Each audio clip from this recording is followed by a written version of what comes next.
This is the Discovery Files podcast from the U.S. National Science Foundation.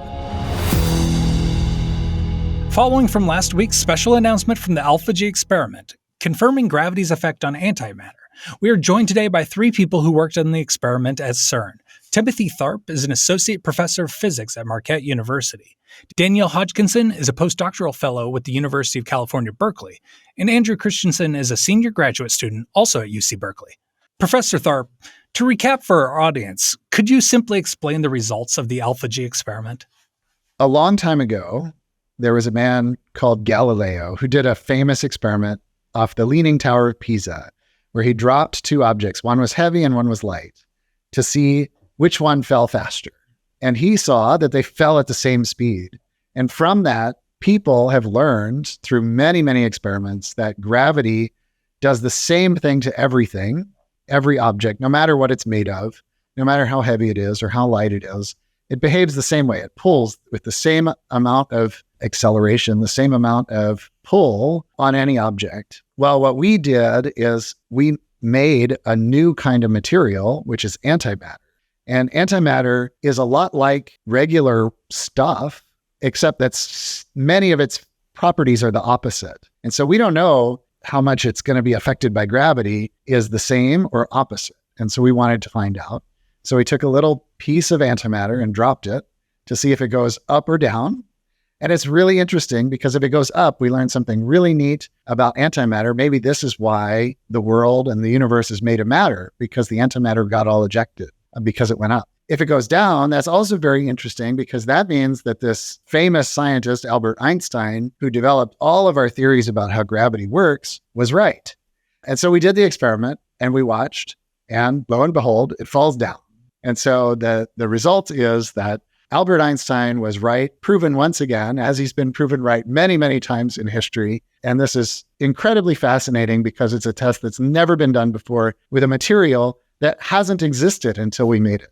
I feel like I have to follow up on that Einstein mention there. How does it feel to be proving him correct all this time later? I think it's really cool to be a part of the story, right? The story is over not just Einstein, which was about 100 years ago, but many hundreds of years before. The story starts with ideas that heavy things go down, right? And it refines to say, well, everything is attracted downward, but there's maybe forces pushing some things up. You know, there's all these different steps. Most recently, somebody did this exact same test with a feather and a hammer on the moon, right? When astronauts went to the moon, you can watch a video of this test. And now we get to add our own element to this story, which is that we get to do it with antimatter and see one more step in this grand story that's lasted through centuries of human understanding. And to be able to contribute to that in some small way is just really cool. So what was your role in the Alpha experiment? I'm sure it changed as things developed. So I joined Alpha at a time between an experiment we called Alpha 1 and the experiment we called Alpha 2. Alpha 1 was the experiment that trapped anti-hydrogen and contained it for the first time. That experiment had no access for lasers. And a big goal of this experiment was to shine lasers on the atoms and see if they interact in the same way as that matter atoms do. So we needed a new version of the experiment that basically had holes for lasers to shine through. And so I joined at this very exciting time where I got there, did all my trainings and arrived, and the floor was empty because the Alpha 1 experiment had been removed and we had an experiment to build, right? Super fun and super exciting. But there are many design challenges associated with anything that goes into an alpha experiment. And a lot of those revolve around the fact that basically we're working at the limit of what's possible. We have superconducting wires packed close to the experiment to maximize our magnetic field gradients. We're using high voltage in various places. Some of the diagnostic equipment that I designed has 5 kilovolts on it. And so you have to be wary of this. The magnetic field really matters for AlphaG. And so, if you put a little permanent magnet on the bottom of the experiment, it would ruin everything. So we have to be really careful about our materials and make sure that everything we source comes from the least magnetically active material. And then there's the vacuum system. So it's an antimatter experiment. Antimatter, if it comes into contact with matter, it annihilates. And so you lose your sample, you lose your experiment. To do an antimatter experiment, you have to have the world's best vacuum system. There's just no other way to do it. One thing that makes me feel proud is that I was there for the installation of all these things, and a substantial fraction of the cables that are running through there are cables that I lugged through and installed. And the way Alpha works is there's a core group of people who live and stay at CERN, and then there are many people who contribute from outside. And as one of these people who was really stationed there living the day-to-day life, I was there for 3 years building the Alpha 2 experiment. So then after that, life does what life does. And we had a baby while we were at CERN. And then we started looking for opportunities to live back in the US. And we got jobs at Marquette University. And so my wife is down the hall from me now and working in the same department, which is just a great opportunity. And I was able to continue working with Alpha in various ways. What was your experience with the AlphaG experiment coming together? I was involved again in the construction and design and building and testing the vacuum chambers and all these things to get the experiment up and running. But it was very different from my experience with the Alpha 2 experiment, right? Because the Alpha 2 experiment, I was there every day hunting down the deliveries that needed to arrive in the order they needed to be there and putting things together and seeing every step of the way. With the AlphaG experiment, it was more, I came for a little bit and saw a snapshot and then went back home. And then came a little while later and holy cow, a lot of progress has happened. It's almost like this series of just awe-inspiring, like, oh, we're getting that now. This is great, and seeing progress happen in these spurts, right? Because I was visiting occasionally rather than being there all the time. And then COVID hit. And so I was unfortunately stuck at home during the time when this data was being taken, the exciting moment of seeing what actually happens, but still was able to contribute hardware and participate in the meetings and see the results as they were coming in. Dr. Hodgkinson, you worked in 2 different groups at AlphaG. Can you tell us what your role there was? During my PhD, when I was at the University of Manchester, I was focusing a lot on the magnet control system for AlphaG, commissioning the many superconducting magnets that make up the AlphaG experiment. And that's a very lengthy process. I think there's about 30 superconducting magnets in total in the AlphaG experiment. And so I worked on that throughout my entire PhD. And that's a very hardware-focused project. But then when I started my postdoc with UC Berkeley, I was working on actually taking data, so working on the experiment itself, actually running the experiment alongside my colleagues. And I was also then involved in the data analysis for AlphaG. Was it exciting going to CERN and getting to work with antimatter? Yeah, I find it incredibly exciting coming to CERN. I also got to do tours of the rest of CERN. There was a CERN open day and I got to go visit lots of the other experiments, which was really exciting, especially working on antimatter research. Some of these experiments are part of the very few experiments in the world that study antimatter. When we're able to make these measurements on something that is really not abundant in our universe, these measurements that we're making are just so unique. For example, the gravitational interaction that nobody's ever measured before. It's just fascinating to work with antimatter. And so, yeah, it was an incredible experience to be able to work on this experiment. So what problem was the most interesting challenge for you as this project was coming together? In particular, related to my research, one problem that I found particularly interesting is that we have this big superconducting solenoid that sits on the outside of the apparatus. And its intention is to make a strong axial magnetic field that will confine charged particles in the experiment. And so it's a very important magnet. And it's very important that it works all the time and it doesn't just turn off randomly. We were having this issue where the magnet would quench randomly. So that's when this magnet is superconducting, so it has no resistance nominally. But a small part of it would become normal conducting. And the problem with that is that then all of the energy that's stored in the magnet can get transferred to this one region of normal conducting magnet. And that can cause damage because it's so much energy being dissipated in such a small region of the magnet. An interesting observation was that, okay, it would quench when the other magnets in AlphaG would also quench. So there's the magnets which we actually use to make the gravitational measurement are on the inside of this big external solenoid. And when these magnets quench, they would also induce a quench in this external magnet. But when the internal magnets quench, it's not as much of a big deal. It doesn't take as long to get the experiment back up and running. But because there's so much stored energy in this big external magnet, it would take a long time. So we had to figure out a way to allow the internal magnets to quench, but to prevent that inducing quenches on the external solenoid. And I thought it was an interesting problem because we were able to deduce that what was going on is that quenches on the internal magnets via mutual inductance were inducing voltages on the detection. Basically, we have these things called voltage taps. So we have this magnet and we have some wires connected to them, and we look at the voltages. And what we're doing there is we're trying to say, detect a quench based on readings of these voltages. But what was happening is the magnets on the inside of this external solenoid, the current was changing quickly.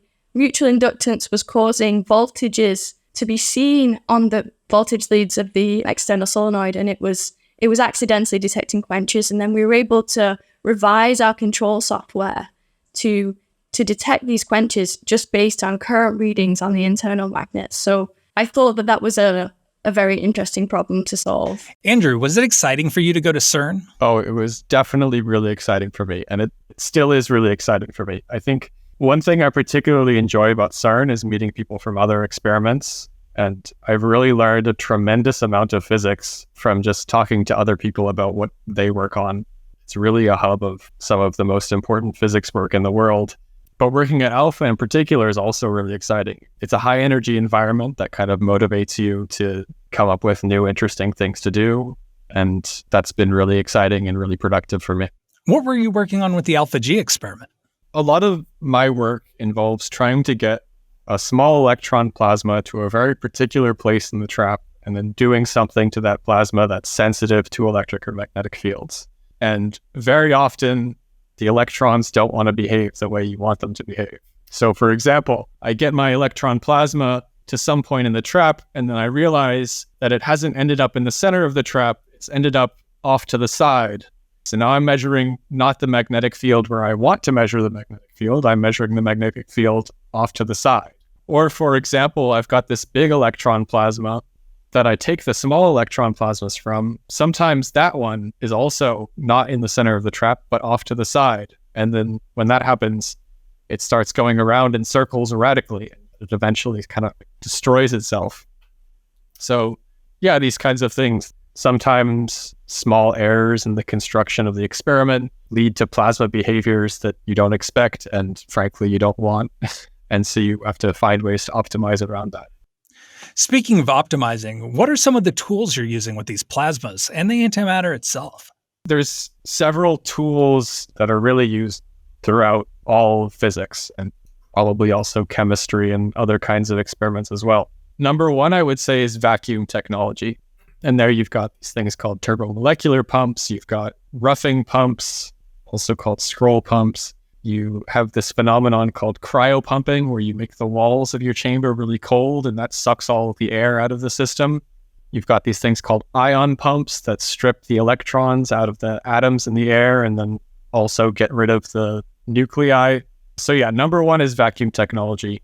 Number two is cryogenics. So I kind of already mentioned this, but we have liquid helium, which gets delivered to us by CERN. And liquid helium boils at 4 Kelvin. So just like when you boil your water, the temperature of the water goes up until it reaches 100 Celsius, and then it stops at 100 Celsius. It's the same thing with liquid helium, but now it's 4 Kelvin, not 100 Celsius. 4 Kelvin is minus 269 Celsius. Oh God, I hope I didn't get that wrong, but I don't think I did. So instead of keeping everything at 100 Celsius, you're keeping things at minus 269 Celsius by having the entire experiment immersed in liquid helium. And that's a particularly difficult thing to work with, because if you have any way for heat to get from the outside world to touch the helium's going to boil really fast. So you even need a vacuum inside of liquid helium, and then outside of that, you have another vacuum in order to stop the heat from reaching from the outside world. All right, now that we've established what you all were working on with the Alpha experiment, Can we move on to the big reveal moment? Professor Tharp, what was your reaction? So we have these weekly meetings where people discuss and present results. And the first time that these results came out, of course, you never know when this is going to happen. And I wasn't able to participate in the meeting that day. And so I get this slide deck of slides that were presented at the meeting and start clicking through. And, I'm looking at it and thinking, these aren't yet publication quality charts and things, right? So all the information's not quite there. But I was looking at it and thinking, wow, does that mean what I think it means? Like, wait a minute. Exactly. Like, I think this graph says something, but I have to check. I mean, there's this lingering doubt, like I wasn't actually at the presentation. So was this chart a simulation or was this actual data like I thought it was? And I thought, there's the result. And then the very first thing I thought was, okay, so the chart says the answer is positive. Now, what is positive? Oh, shoot. Because sometimes we define positive as up and sometimes we define positive as going in the positive G direction. And I thought, oh no, I still don't know what it means. So I had to click through the slides, and then comes the moment where you see everything, you know what's going on, and you also know you can't tell anybody. So that was my experience the first time I saw these results, sitting alone in my office, looking through this thing, very excitedly clicking through and trying to make sense of the charts and the discussion because I wasn't there for the live presentation. How about you, Dr. Hodgkinson? It was fascinating because you're looking at something that nobody has ever measured before, which is always going to be amazing, right? No matter what the result is, I think seeing something that no one's ever seen before is always just going to be incredible.